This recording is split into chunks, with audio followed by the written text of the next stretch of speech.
Here we go with card number 3, which is going to have a little bit of a geometric look to it, with them basically cutting a square in half and then putting the points together, giving it a nice little geometric look.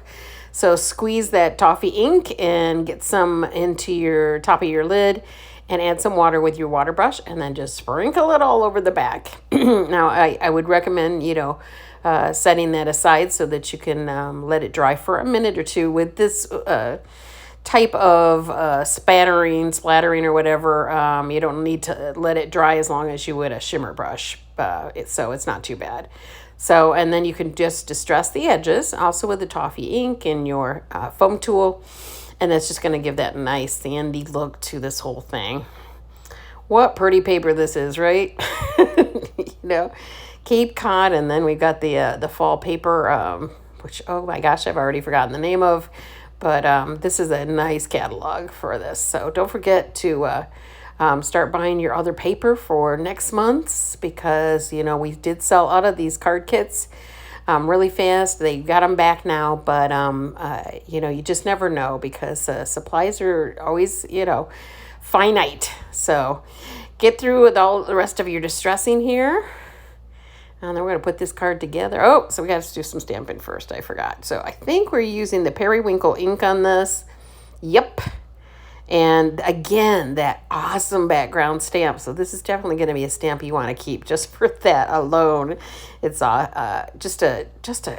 so usable. You can just use that for so many things to do a background. One of the things you could do is just do the secondhand stamping, right? So you stamp it off on a piece of paper and then use the lighter to stamp again, but right on your paper. And then that gives you a nice subtle background to then stamp over. But this time we actually went full force on that periwinkle ink. But that's just another way to use this. So, all right, you got that you're so special as the sentiment that we did in black. And now we're going to go back and do that same thing we did before, where we're coloring in all the little inserts and such lines on these shells, just to make them look pretty. Another thing you could just do with the shells is just distress them and leave them as is too.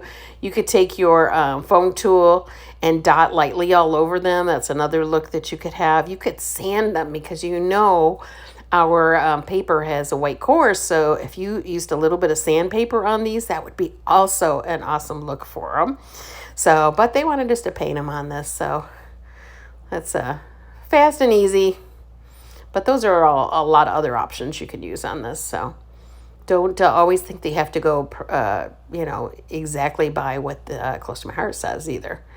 But it is nice to not have to think, which is one of the reasons I love our workshops the most. So, all right, now I think we're ready to start putting this together, and just doing that triangle. Just center it between the top and the bottom, and you're going to have it. You're not going to even need a ruler for that, and do the same on the other side. Now, remember, they don't have to match perfectly in the middle, because it's going to be all covered up anyway. So let's see. Let's put that sentiment on the matching mat. That periwinkle is the prettiest color. And pop that into the middle.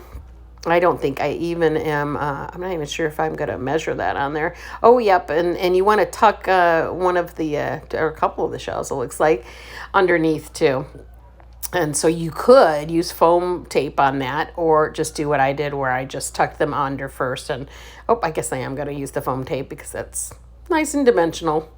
But you could have taken and put the foam tape in the middle of the periwinkle mat there, instead of along the edges like I'm doing, and then you could tuck it afterwards. So it's you can tuck first or tuck afterwards, but keep the foam tape in the middle if you want to tuck afterwards.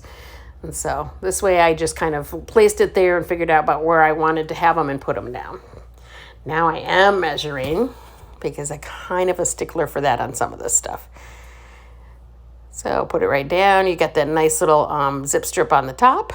One more shell, because we don't want them all tucked behind. And this one you can just put on some foam tape so it layers over the top. And I didn't add any of the glitter paper to this one, but you could if you wanted to. You could make it go along the lines of the triangles, or you could put a little bit of it right under the sentiment piece. All up to you. Add on those colored sparkles onto the two shells, and you are good to go.